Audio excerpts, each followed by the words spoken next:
All right, good evening and welcome everybody to the Village of Weberville Council meeting. Today is January 26, 2026. We'll get started here with a call to order and a roll call. McEwen? Here. Schoenborn? Here. Stanfield? Here. Walter? Here. Schulte? Here. Please stand for the pledge. Pledge allegiance To the flag of the United States of America and to the republic for which it stands, one nation, under God, indivisible, with liberty and justice for all. Thank you. Is there an approval for the agenda this evening? I'll make a motion for the approval of the agenda. Second? Seconded, all in favor say aye. Aye. All opposed? Okay, brings us to our first round of public comment. We'll open that up at 6:01. So is there any public comment for this evening? Okay, I'm seeing none, so we will close public comment. I myself have no comments, so we'll move to the consent agenda. Where we had a chance to review the minutes from the January 13th meeting, accounts payable, revenue expenditure reports, and the balance sheet. Any questions on those? If not, I recommend that we approve the consent agenda as presented. So moved. Second? Seconded, roll call. McEwen? Yes. Schoenborn? Yes. Stanfield? Yes. Walter? Yes. Schulte? Yes. That brings us to reports. First up is engineer reports. Bruce. I don't have anything to report tonight. Okay. Yeah, I think the only thing would be any progress on the pharmacy lot, but that's under new business that we'll discuss tonight. So. Yeah. Okay, I know it's not, Scott, did you have anything? Nothing to report on my end. Any advocate reports? See none. So brings us to new business in record time. First up is the pharmacy parking lot. So this was brought up last meeting, I believe. Scott, gotta double check the packet here. Oh no.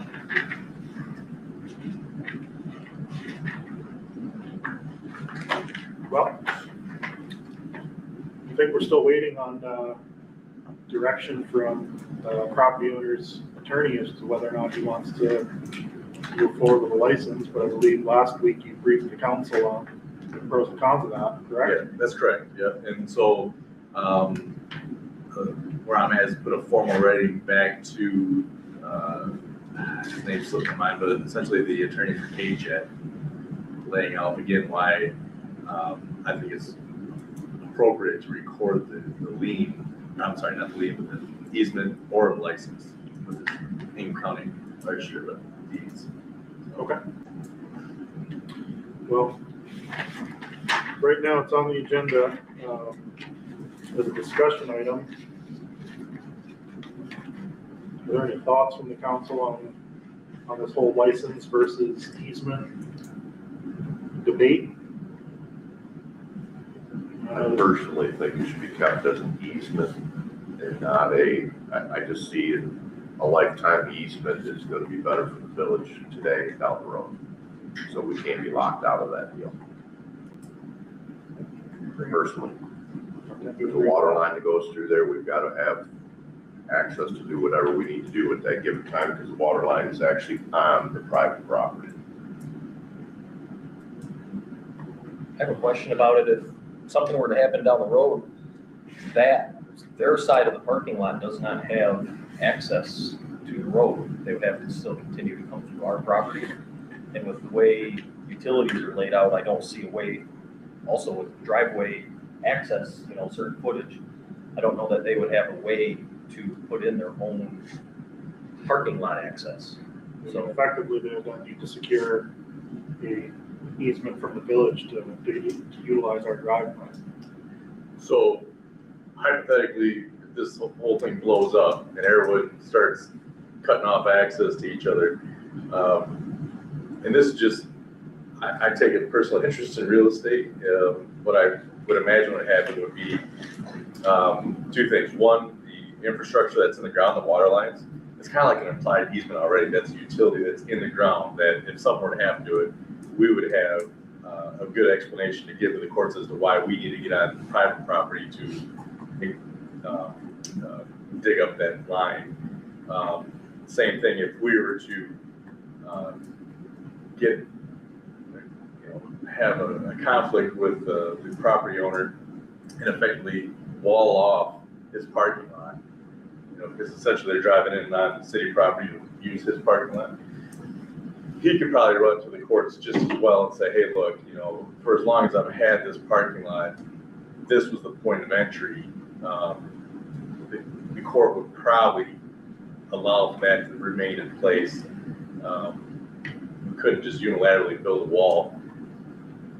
That's not saying those are the arguments that would be presented, and those would be the ways that both parties would go about it. We would say, hey, look, it's our property. We would want a wall up there now. They would, KJ's argument would be like, no, we've been using this property as a parking lot for more than 15 years. We believe that access through your driveway is still appropriate. So those are the arguments. But Wouldn't that then be fair grounds for us to say, you're right, it's been treated as public parking for 15 years? a lot of people open up, certainly. We've maintained it. We plow it, salt it, we striped it, filled potholes, we do all the work on it. There's been a verbal agreement and a public understanding for many years past. So that is potentially an avenue that the village could consider for. Yeah, that would be more of a lawsuit time decision, but adverse possession, essentially, when one party holds someone else's property, takes care of it, invests time, money into it, that's adverse possession. The magic number is 15 years in the state of Michigan, for which the property owner, KJET, would not be able to push us off that parking lot. A lot of factors involved, I couldn't just sit here tonight and say, yeah, 100%, we got an adverse possession claim, they better not mess with us. But it would definitely be something that we would review at the time of litigation. And then another thing would be whether or not, the village does have power to take property. That may be the extreme, but there is tools available by law in which a municipality can take over ownership of private property. So kind of the extremes, Right. but Just whatever direction we go, let's just make sure that, Well, I see what Mike's saying, make sure we're properly protected because of what's there and how we've been using it for so long. Well, to both of your points, and that was my argument to the attorney for KJ, was that how in good conscience am I to advise the council to go ahead and spend money repaving the parking lot, even with a gentleman's handshake on this deal, in the middle of the night, one night you decide to leave or sell this business, or you get sued, a creditor comes in, somebody else now has an interest in that property, and all that money that we use for taxpayer dollars to improve it to our benefit is now at risk of being isolated from the public.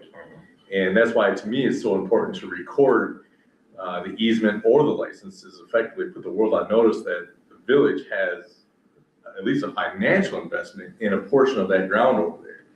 And so if,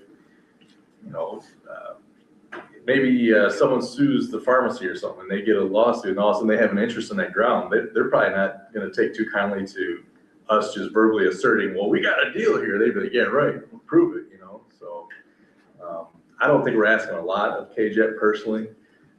Maybe it's just a matter of me framing it a little bit different to help this the other attorney understand where I'm coming from. the options that I see to remedy the situation are, if the board doesn't want to pursue a license agreement, or rather an easement, is, formally letting know the property owner that, that we're only interested in an easement, and moving forward that he needs to start providing his own snow removal. We can't continue to do that on what we're now recognizing as private property. Well, then we don't pay private property. Correct. You want to pave my driveway for me? Well, and that's my, I'm just saying, Yeah. I mean, I'd say. there's a line there, we just pave it. But we're still going to have a vested interest in it because of what's underneath. Well, yeah, I mean, to Scott's previous point is, I don't think that we would be in any way restricted from having access to the village infrastructure under that current arrangement. And they would want to push back because their water's connected to that main, So, so, I mean, Yeah, I mean, short, clearly they're on notice that the infrastructure's in there. So. yep, that's where their water comes from, so. short of anything, any type of financial offers, which would seem to be appropriate to handle in a closed session, this is a low cost, no cost effort to say, hey, look, we're done. Well, I said something quite a while ago about somebody going and talking to him about him giving a little. Did anybody go talk to him to see if he was willing to pay for part of this paving project?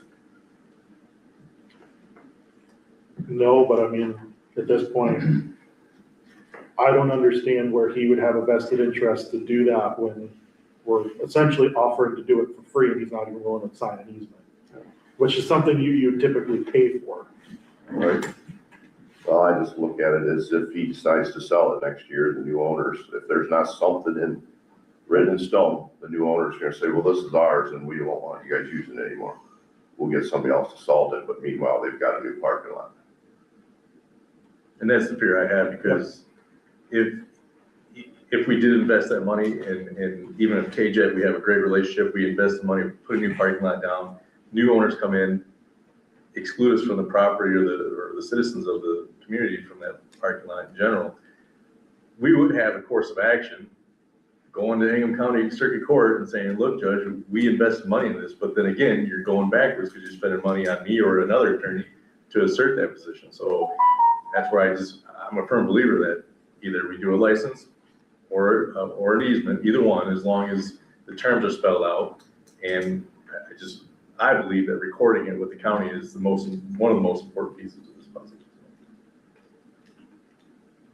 So it sounds like, from what I'm hearing from the board, is that we don't want to pursue a license.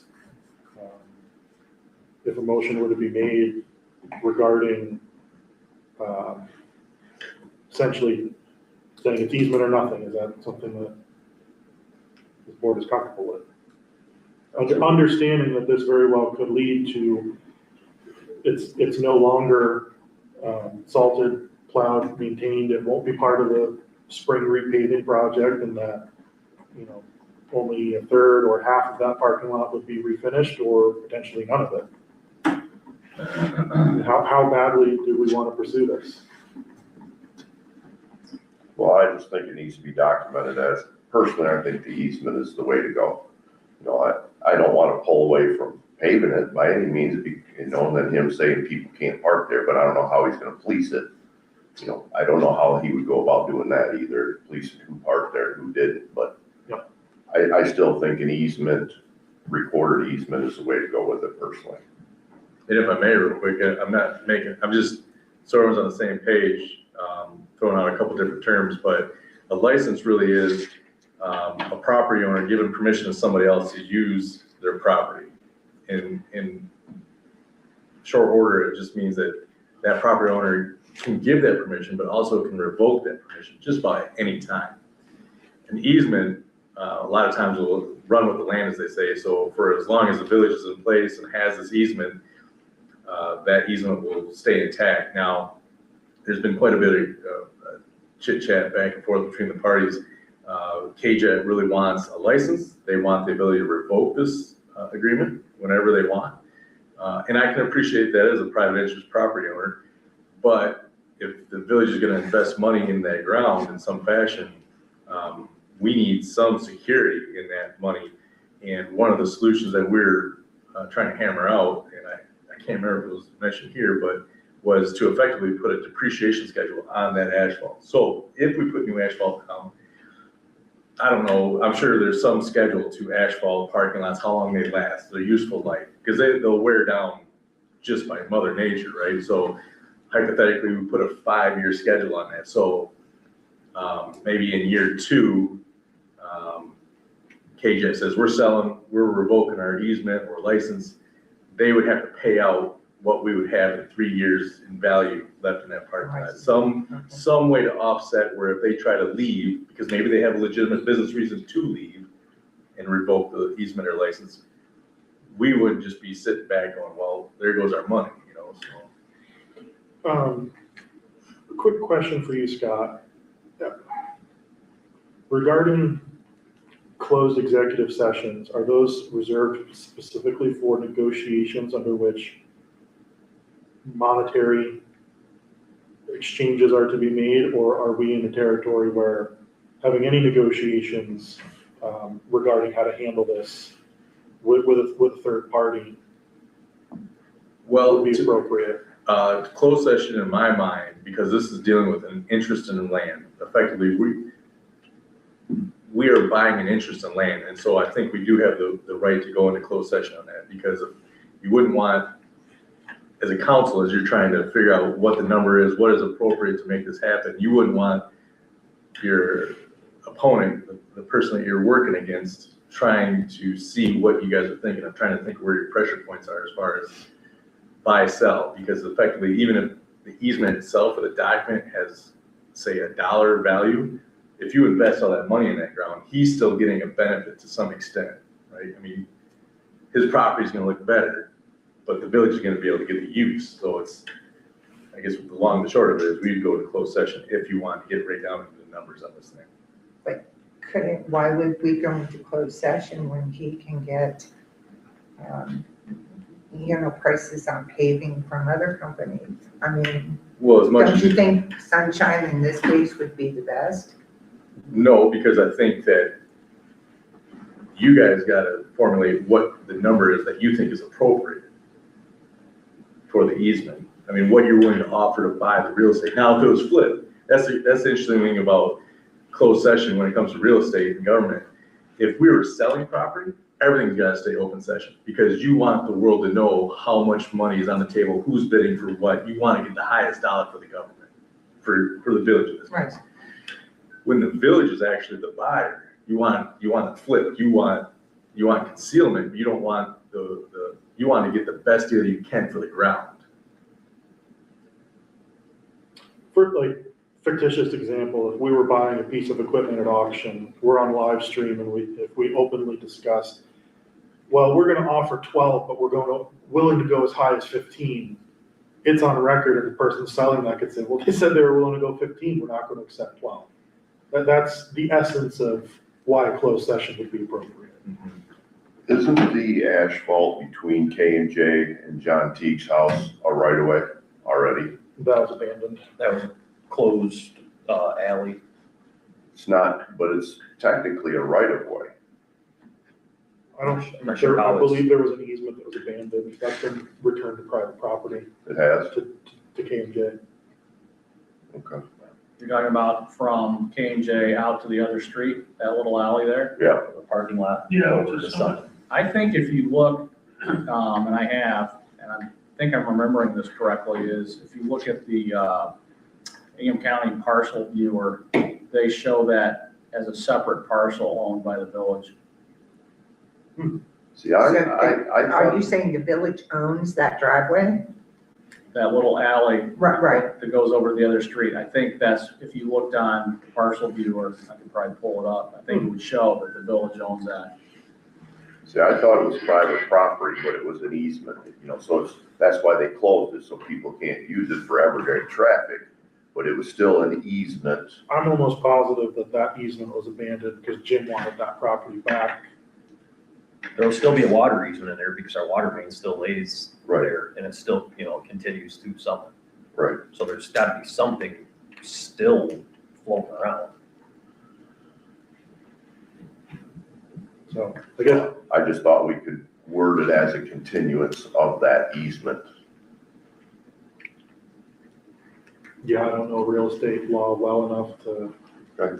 surmise on that, but I would say, back to the task at hand, at this point, this thing seems to be relatively stalled out, so, if we want to discuss and vote, effectively walking away at this point, I'm open to that, but I think any further pursuant of an agreement probably ought to be done in a closed session to discuss Yeah, see, possible other alternatives to remedy this. But nobody's actually gone and talked to the man. I've personally talked to the property owner. He is pretty much, what's the appropriate phrasing, absolved himself of the decision-making process to his attorney, who at this point is pretty adamant about a license agreement. Yeah, I mean, my take from the attorney is that they're on board to work something out. The attorney for KJET and myself are kind of at odds of what is appropriate to secure, the village's interest, and he's very much concerned with KJET's interest in that property. You could enter into a license as the way they want, whereby it would be some written agreement. It wouldn't be recorded if they had it their way. And if something happened, lawsuit, someone died, whatever it may be, have a change of ownership, what we would have as a village would be a contract claim. Because essentially, if the new owner told the village to get lost, we're not allowed there anymore, we'd be fighting over this paper contract about what to do with this ground and who gets to do what. I think with the easement, it's a property right that's being recorded. Effectively, we could put the world's on notice of our interest in that ground. We'd still have a fight on hand, but it'd be a little bit harder for them to say that this was a contract between two different parties. We're now the new owner. We're not obligated to that agreement. So those are the fights down the road. It's for future, in property purchases in the past, an easement is an easement. It always stays with that. I don't care who buys it tomorrow. There was an easement laid there, and that's written, that's stone, that's the way it is. Nobody can take that easement out. And that's what I'm looking at. I don't like the fact that the licensing, they can say, no, we're gonna revoke that. We don't like that anymore. Now we gotta fight to get our money. We can't even get our money out of White Cloud or White Rose. I mean, it's just another money grab. Totally agree. So Scott, they're not as amenable to the easement as what they rather want the licensing. They're very much hung up on the licensing. In fact, to kind of show you how they changed it, I believe the initial proposal from KJET to us was in the form of a license. I really didn't think much of it. So I just edited it and made it an easement and sent it back to them, just thinking, okay,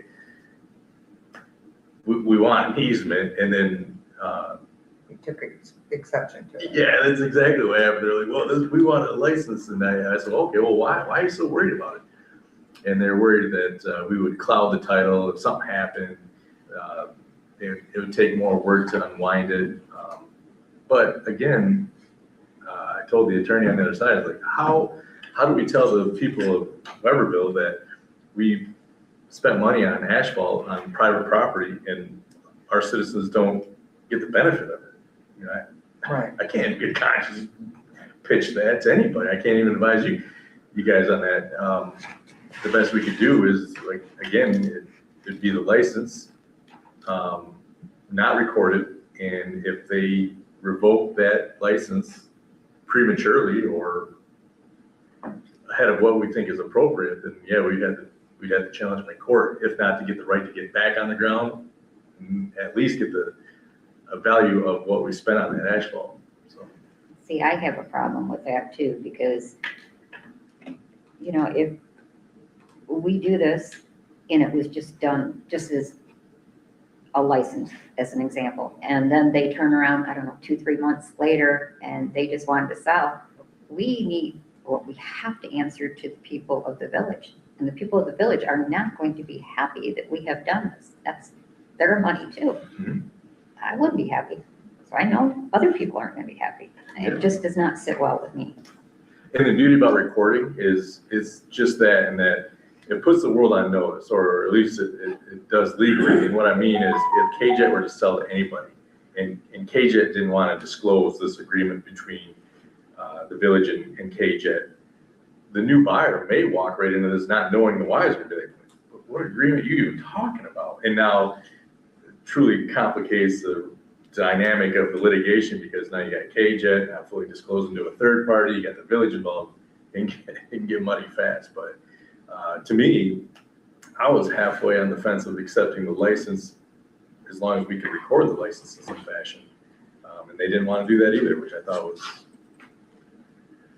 I don't know, I didn't agree with it, put it that way. So that's why it's been a little difficult for me, because the attorney and I are on opposite ends of what we think is appropriate. Either way, construction's coming in a hurry, so Yeah. we gotta It- definitely gotta get It's it. not answered. just the paving, who's gonna stripe it in 3 years?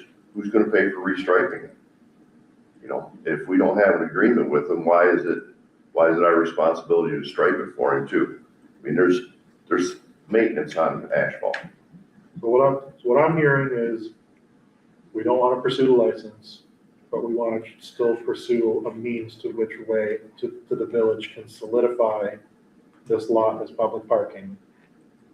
To which I would recommend we go into an executive session to further discuss how we negotiate this. Is that fair for you, Scott? Yeah, fairly. Because I think any further discussion of any alternative means to come to an agreement could potentially reveal our hand and hurt our negotiating position. I agree. I recommend that we go into a closed session to discuss the pharmacy parking lot negotiations. So moved. Second. Roll call. McEwen, Yes. Schoenberg, Yes. Stanfield, Yes. Walton. No. Yes. Okay, this time we'll end the live stream. We'll go into a closed session. We'll resume live stream once we resume. For our folks in the audience, you're welcome to hang around until the session is over. You need me to hang around? Or- We should be good for this. Appreciate it. You're more welcome to stay though.